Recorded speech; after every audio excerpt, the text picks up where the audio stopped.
So that's the warnings he was giving out, talking about there's an oligarchy taking shape. I just want to kind of go through some of these. Let's start with the warning. This is the President of the United States warning America about some of the things that are ahead of them. It's also clear that American leadership in technology is an unparalleled source of innovation that can transform lives. We see the same dangers of the concentration of technology, power, and wealth.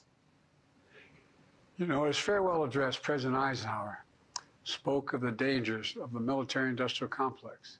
He warned us then about, and I quote, the potential for the disastrous rise of misplaced power, end of quote. 6 decades later, I'm equally concerned about the potential rise of a tech-industrial complex that could pose real dangers for our country as well. So there were people that were concerned about the tenor and the tone of the warnings and what he had to say. I don't know what else he was going to do. I don't know what the message was going to be. The American people, just from my perspective, I voted. I'm always pretty honest about what I've done. I voted for Trump 3 times now. I thought he was a better option. All 3 times I voted for him.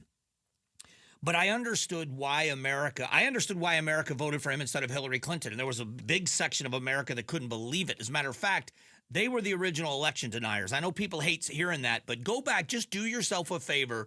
You keep being inundated with, and I'm not comparing it to what happened on January 6th. I'm talking about the denial of America's elections. If you go back and look at the number of elected Democrats in the United States Congress that refused to attend the inauguration of Donald Trump on January 20th of 2017, and they all said it because he wasn't a legitimate president. Hillary Clinton wrote a book about it. The only reason why I keep bringing it up is there was this, people could not believe he won. I understood why he won.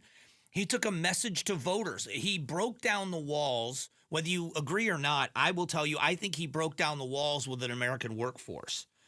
And what he was able to do was go into working people that worked in what's affectionately known as the Rust Belt and say to voters in that part of the country, we are going to reduce regulation and we're going to reduce taxes on your employers.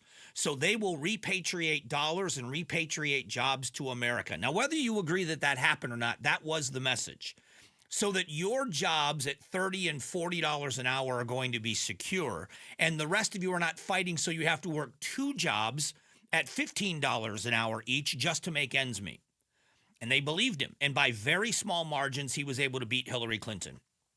But equally, just trying to be an observer, with observation, I could see that the American people voted for Joe Biden because there was a lot they didn't like about the Trump presidency. And so after all that, the fallout, and the American people are smart. That's it. The American electorate is smart.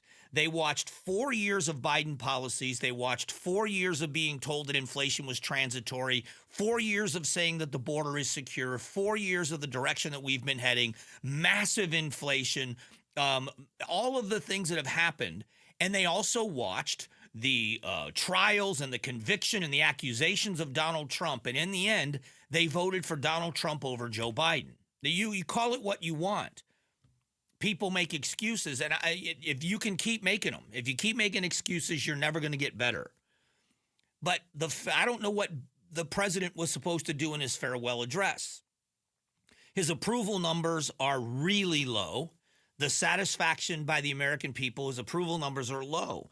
The American people are also, I think, sympathetic. If this was just about his ability to do the job, if it was just that President Biden was a good guy and he happened to have something happen to him and it's unfortunate that he can't do the job anymore, but that's not it. There was a lot more to it. He took all the credit for what happened in Israel, and some of his people said that the incoming president was critical in getting that deal done. Although it's not done, they're still on hold. But the things that he talks about, he talked about fact checking and them giving up on that. Americans are being buried under an avalanche of misinformation and disinformation, enabling the abuse of power. The free press is crumbling. Editors are disappearing. Social media is giving up on fact-checking. The truth is smothered by lies told for power and for profit. We must hold the social platforms accountable to protect our children, our families, and our very democracy from the abuse of power. That is absolute censorship. And anybody that sees it differently, you've never talked to anybody that has come from a country that's been censored. Cuba, what happened in Cuba and what Biden did, President Biden did in Cuba, is doing in Cuba right now is absolutely horrifying, getting rid of the terrorist designation. But that's a whole different topic. Talk to somebody from Cuba or Russia. Talk to Cuban immigrants about the brown shirts. It's never sold to you as if they are going to control what you are allowed to speak and or what you're allowed to say and what you're allowed to think. They say to you, it's just got to be the truth. So what happens in Cuba is you don't know who it's going to be. It can be a family member. But if you are speaking against the government, if you are speaking against what they are doing and how they are doing it, they take you away and re-educate you. It's to re-educate you. We just want you to have the truth. That's censorship. The Hunter Biden laptop should tell everybody that.